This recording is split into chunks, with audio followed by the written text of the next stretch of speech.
Welcome to SVG-TV News for Friday, March 12th, 2021. I am Rochelle Batiste with the details. Schools across St. Vincent and the Grenadines are expected to be reopened on Monday, April 12, 2021. This was announced in a news release issued on Thursday evening by the Ministry of Education and National Reconciliation. The release noted that with the conditional reopening date of April 12th, all teachers will be required to return to their respective schools for the period March 17th to the 19th from 9 a.m. to 3 p.m. The ministry said its primary concern is for students and teachers to operate in a conducive environment where all students are able to experience the benefits of quality education, and that the period March 17 to 19, 2021 will be used for professional development purposes and consultation on the evolving protocols for the anticipated school term. The ministry said within its focus on health and safety, the Ministry of Health and the Environment has agreed to deploy teams to all schools to facilitate the vaccination of teachers during the professional development period, noting that all teachers are encouraged to vaccinate in an effort to mitigate against the pandemic. The ministry said it will be guided by the Ministry of Health and the adherence to the science of the management of COVID-19 on the reopening of schools. Meanwhile, President of the St. Vincent and the Grenadines Teachers Union, Oswald Robinson, says following discussions with its General Counsel, the union does not support the Ministry of Education decision to reopen schools on April 12th. According to the Teachers Union President, there are several concerns that the union believes must first be addressed in order for there to be a safe learning and working environment for students and teachers. Discussion, and out of the discussion, the executive was advised. The Grenadines Teachers Union rejects the notion of reopening a school until, one, the Ministry of Education and by extension the government of St. Vincent and the Grenadines can demonstrate that workers and children would be safe. Number two, the reduction in the trend in the number of active cases of COVID. Three, that background check be made to find out the children who are coming from homes with infected persons. Four, the issue of the existing protocols, especially ensuring that schools are disinfected, they are properly sanitized, and that the observance of the 3 to 6 feet social distancing. Schools are already mass gatherings. Are you going to limit the schools to the say 1/3? Let's also bear in mind that the mental health institution is compromised and that other institutions may also become compromised. How do we cater for teachers who have underlying medical conditions and likewise students? Robinson said while the union was involved in the discussions surrounding the reopening of school, the decision appeared to have already been made. He added that if the government does not satisfy the concerns of the SVGTU and its members, the union will be prepared to mobilize on whatever action the General Counsel deems fit.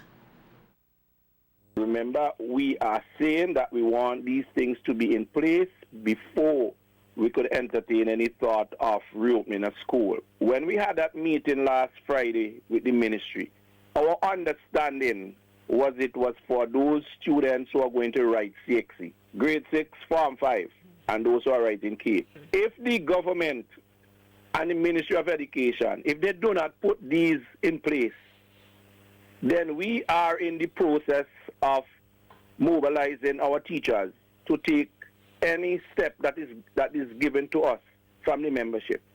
Speaking on the encouragement of the Ministry of Education for teachers to get vaccinated and the further facilitation of the vaccination during the period slated for Professional Development Week, Robinson said the union is also not in favor of this, as teachers as teachers should be allowed to take the vaccine at their own convenience and not to feel as though they are being forced to be vaccinated. You could encourage, as the letter said, but when you're giving a specific date, say you should take it around this time, it's a technical way of mandating it.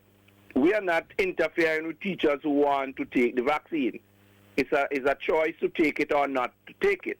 I mean, we could encourage our teachers to take the vaccine, but it is left to that individual to do the research and to make sure you do your medical checks and everything is in order.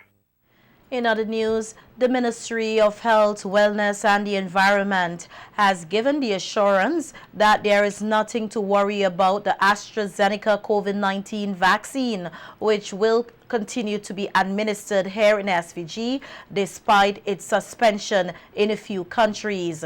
In a news release issued today, the ministry said it is aware that as a precautionary measure, a few countries in Europe have suspended use of a specific batch of the AstraZeneca vaccine distributed in the EU based on reports of rare blood coagulation disorders or blood clots in persons who had received vaccines from a particular batch, and the World Health Organization, the WHO, notes that the decision for the suspension is a precaution whilst a full investigation is finalized. The ministry said the WHO has also emphasized that the vaccine's benefits continue to outweigh its risk and can continue to be administered while these investigations are ongoing. The WHO's Global Advisory Committee on Vaccine Safety, GAVSC, is said to be carefully assessing the current reports on the AstraZeneca vaccine and says as soon as it has gained a full understanding of these events, the findings and any changes to current recommendations will be immediately communicated to the public.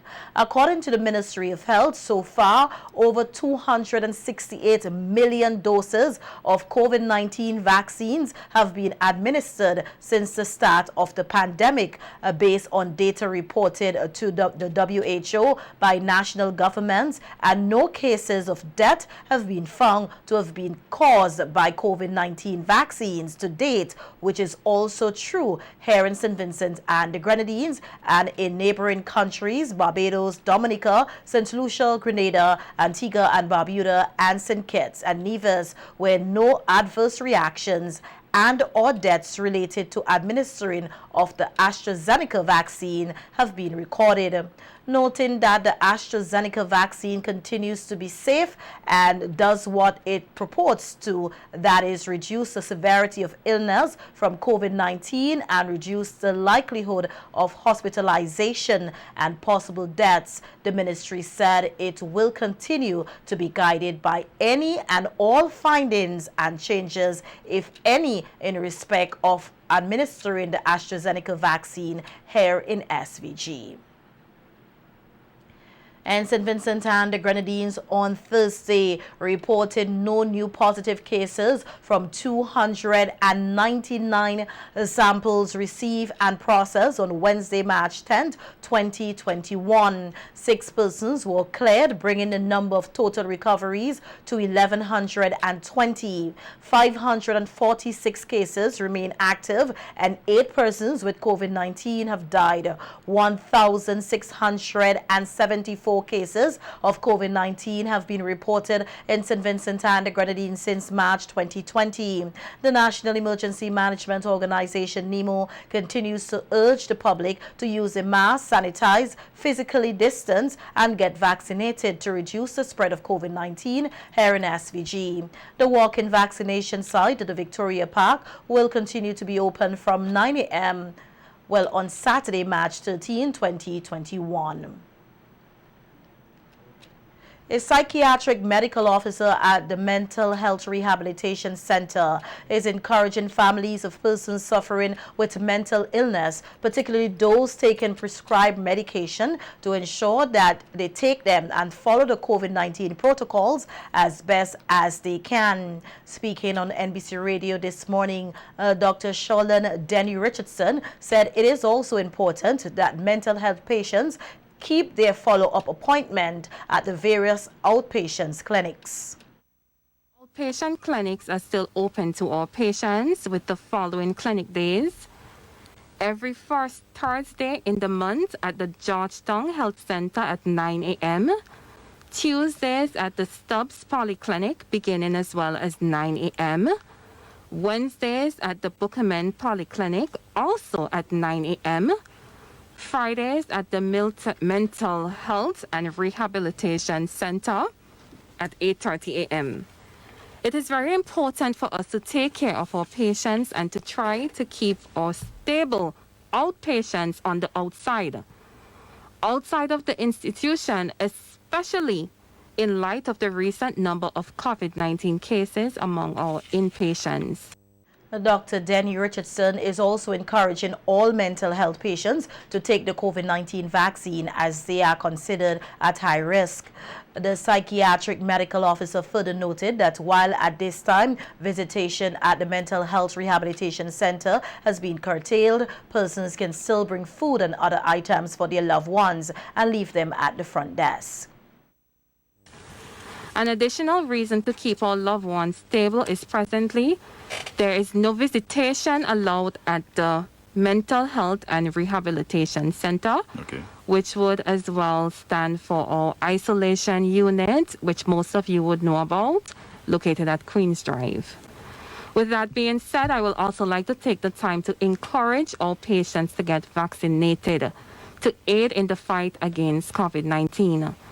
Recent studies have suggested persons diagnosed and living with severe mental health illness are classed as a high priority to receive the vaccine. It has also been noted that any new admission at the Mental Health Rehabilitation Center will have to go through several channels before being accepted, which Dr. Denny Richardson outlined. Yes. At present, we are still accepting patients at this time. However, persons are required to go through the proper channels, which would include getting a referral letter for admission to the mental health center by a district medical officer or the medical officer assigned to the accident and emergency unit at the Milton Cater Memorial Hospital.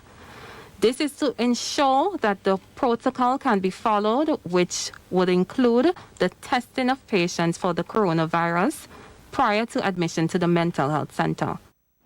With the ongoing celebration for International Women's Day, the Public Service Union PSU last evening hosted a virtual discussion on the theme Women Repositioning Themselves for Leadership with Men in Support.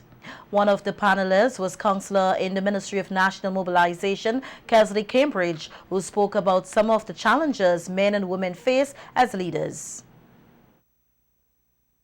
A strong and independent woman until she threatens their ego. And I'm putting in brackets here some men, until she threatens some men's ego. And I think that with this theme that we have here, from my part, I'm going to be discussing where men, their role, masculinity, and a range of other factors come into play that can hinder whether or not support is given, to discuss whether or not men should give support, and the different challenges that some men may face and women may face in receiving and giving support when it comes to their position as leaders in our society. Another panelist, Crown Counsel in the chambers of the Attorney General, Kesdron Walters, provided some perspective on women in the legal field. It was not until the 1970s that women started enrolling in law school the USA, for example, in Harvard did not admit women to learn or to read for a degree in law until the 1950s. And the last two universities in the USA, Washington Lee, and I don't remember the other name, admitted women to read for a degree in law in 1972. And it would show how women were regarded in historical times in the area of law. Not many women would have practiced law, and many countries around the world would have prohibited women from, or restricted women from reading for a degree in law. The other panelist on the program was Phil Jeffers of the Ministry of National Mobilization. The Dorsetshire Hill road network is receiving some much-needed repairs. The patching of the road is being carried out by Gracia as part of its annual road repair program. Larissa Pugsley-Kidd tells us more in this report. Motorists using the Dorsetshire Hill main road now have fewer potholes to avoid. Over the last few days, workmen with the Roads, Buildings and General Services Gracia have been carrying out road repairs on the road network. The road repairs started on Wednesday with more than 20 men being employed. Road supervisor for Gracia East Kingstown, Tevin Sutherland, said that the project is mainly for the main road. My name is Mr. Sutherland. I'm the road supervisor for East Kingstown for Gracia. Well, here we have the two units is working on the Dorsetshire Road, reaching as far as up at the TV station side. Right? We started at the bottom of Dorsetshire Hill and making our way come up. So as about roughly about 23 persons is here now walking. The Gracia supervisor said that 2 areas have been identified in East Kingstown for repairs. It won't, by Saturday latest, this whole session will should be finished. Well, they also have the roads repairing in Rosa area. Well, that's pretty much about it. The road needs to be repaired in East Kingstown. It was observed that the road repairs here at Dorsetshire Hill are carried out every year just prior to the wreath laying ceremony at the obelisk, but only for the patching of large potholes, which usually lasts for just a few months. Although they chose not to speak on camera, motorists who traverse the area welcomed the road repairs, noting that over the past year, they have spent hundreds of dollars to maintain their vehicles due to damage caused by the wear and tear of the bad roads. For SVG-TV News, Larissa Pugsley-Kidd. And some updates now on the Lasso Freire volcano. The National Emergency Management Organization, NEMO, said today the testing and preparation to install the permanent multi-gas monitoring instrument at the top of the volcano continues, along with training of local volunteers in seismic data processing. The team from the Freire Monitoring Unit is expected to conduct a drone survey and take aerial photographs of the volcano on Saturday, March 13th. Once the weather condition is good. Professor Richard Robertson of the Seismic Research Center in Trinidad and Tobago is expected to rejoin the team on Monday, March 15th.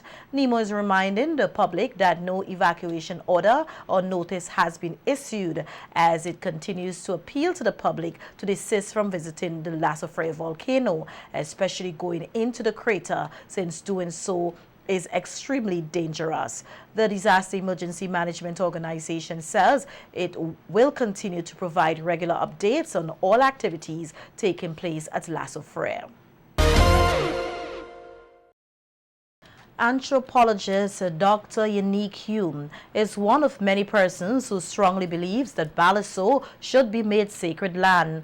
Dr. Hume was one of the presenters on the second day of the 8th Garifuna International Conference, which is being held virtually. The topic for day 2 was Balasso and reparations. Dr. Hume said that sustaining the memory of the Garifuna ancestry is critical for generations to come. Particular community. Balasso stands apart in many ways in that it is consecrated land. We all know that within the tradition of mortuary rites within the Caribbean, the burial of one's kin in the land took the land out of circulation. That's a decree that is part of the cosmology of many of our sacred systems. So the fact that it could go up for sale is quite not only just ironic or paradoxical, but it actually, within the code and the cosmological code that orders many of the sacred universes of Caribbean people, it is mute because one cannot sell that which the ancestors. Dr. Hume said that sustaining the sacred land can be used as diasporic tourism, which is already being practiced in other countries. And also those who are interested, curious tourists from Europe, from North America, from Asia, who come to these sites of majestic beauty. And in Puerto Rico, Cajuana is a ceremonial indigenous heritage center. And I think when we look comparatively, and that's why I always impress on my students, impress on whenever I have an opportunity to speak with the public, the need to not have blinders on when we're talking about the region. The anthropologist pointed out the advantage SVG has for promoting diasporic tourism at Balaso. Enablers, they're the facilitators and intermediaries, and then you have the type of diasporic tourist. The enablers include the migrants, entrepreneurs, the government agencies, the remittance firms in case there's that transaction of monies. These things, remittance firms, hometown associations tend to operate between, for example, the broader diaspora of the Garifuna Nation living in the United States and their interaction with their homeland in Central America. That tends to be where you find those things. So diasporic tourism actually mobilizes around the idea of sentiment, and it is built. There were 4 other presenters at the conference who all agreed that Balaso should be made sacred land.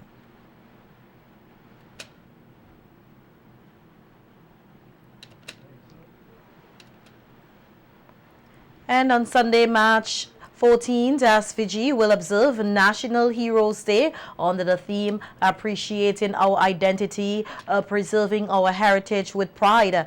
Due to the COVID-19 pandemic and the protocols in place, this year's celebration activities have been scaled down. Even the wreath-laying ceremony at the obelisk here at Dorsetshire Hill, which will be attended by few specially invited guests. The Sutherland brothers participate in the event annually, dressed in their traditional way.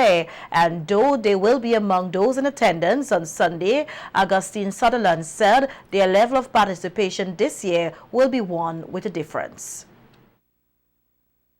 Dorsetshire Hill this year, yes, we will be dressed in our armor pertaining to this virus. We will be painting our skin different, and we will have our face and shield be covered, because if you're sick, we don't want your virus, so we putting on our armor. It's a different cover than you will see that what you have. The Sutherland brothers, who have been doing their part to keep the Garifuna traditions alive, say National Heroes Day means a lot to them, as it is a time to pay homage to our ancestors for their sacrifice and struggles. Being told that when in the last Carnival War, days where they run to hit themselves, and after they retrieve back down closer to the beach, which they call village, below Daimu. When they get the first washing. The first washing, so they have to move from there to come closer down to village.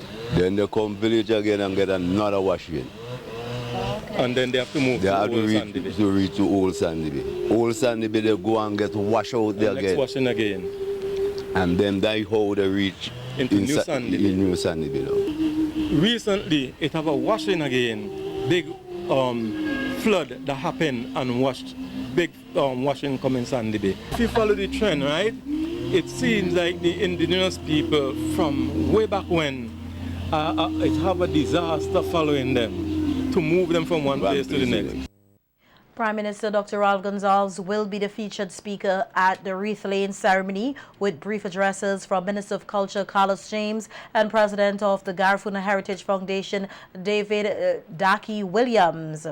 As the nation is still actively engaged in the fight against COVID-19, persons are encouraged to view the ceremony on SVG-TV VC3 or on NBC Radio. The La Gracia Dance Company is one of the few groups here in SVG which continues to highlight and promote local culture through dance. To celebrate National Heroes and Heritage Month, the dance company is putting together a mini documentary which will soon be broadcast on television and through the various social media platforms. SVG-TV's Larissa Pugsley-Kidd was at one of the group's practice sessions, coordinated by Cultural Officer Maxine Brown, and tells us more in this report. The dancers of La Gracia dance group, decked out in Garifuna colors, continue to push ahead even in a pandemic. The dances vary from modern, Caribbean and traditional folk, among other styles. With March being celebrated as Heroes and Heritage Month, the focus is on traditional dance. Choreographer Maxine Brown said that the dance is called Yahoo Urumi, which is relevant at this time for Heroes and Heritage Month. The choreography that is being recorded is called Yahoo Urumi. Garifuna for Urumi's Cry, and is danced by some of the La Gracia Dance Company members. It is a repeat choreography, and yes, repetition is good. It helps us to remember as we speak to our heritage, our proud Garifuna heritage of who we are and from whence we came. The La Gracia Company, which was formed 19 years ago, has a base at Lowman's Hill. Brown said that due to COVID-19, not much could have been done, but the Canada Funds for Local Initiatives sponsored a documentary of the dances, hence the showcase at Fort Charlotte. For their continued investment in our tangible and our intangible heritage, as we simultaneously thank the NCF, which is National Cultural Foundation, and Art in Action for their hard and consistent work. Together, we can continue to raise the bar as we take the time to teach, take the time to showcase and tell the story, that blessed and sacred story of our Garifuna people. There are more than 50 dancers with the La Gracia Dance Company. One of the junior dancers is 8-year-old Renea Hamilton.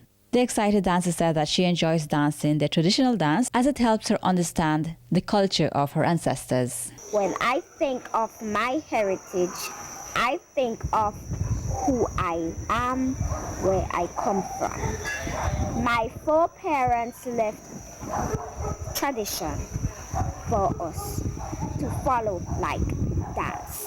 For SVG-TV News, Larissa Pugsley-Kidd.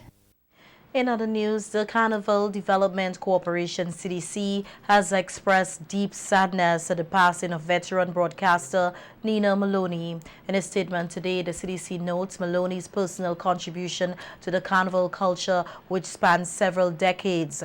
Maloney's involvement in Vincent Mass began in the later years when the festival was organized by the St. Vincent JCs, and she served on the Carnival Queen Show Committee.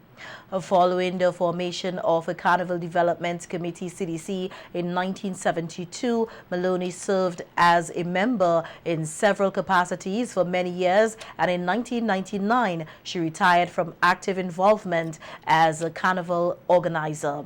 The CDC, however, noted that Maloney continued to demonstrate an active interest in the Carnival culture and the continued development of Vincent Mass, given of her experiences and expertise to the Carnival Development Corporation and its components over the past few years. The CDC extends deepest condolences to her relatives and friends. A shooting incident at Murray's Village last evening resulted in the death of 26-year-old Nikita Roberts, better known as Cheeks, and serious bodily harm to Glenroy Isaacs, a resident of the same address. The shooting incident occurred around 11:15 p.m. Circumstances around the shooting incident that resulted in the death of Nikita Roberts, 26 years old, laborer of Maurice Village. Within this shooting incident, another person got injured, which is Glenroy Isaacs. He's from the same address. This incident occurred at 11:15 p.m. yesterday. Some unknown assailant or assailants opened fire on both of them, and they shot Roberts multiple times about his body, and Isaacs was shot in his leg. Robert's death marks a 7th homicide recorded in the SVG for the year thus far. Persons with information that can assist with this investigation are asked to contact the Assistant Commissioner in charge of crimes at telephone number 1-784-45-61339, the officer in charge of Major Crimes Unit at telephone number 1-784-45-61810, or any police station or police officer you are comfortable with. All information, the police say, will be treated confidentially. And that brings us to the end of our local news. We heard that Barbados will inch closer to a full reopening come Monday as the government announces a further ease in restrictions. This from the region. When we return, stay with us.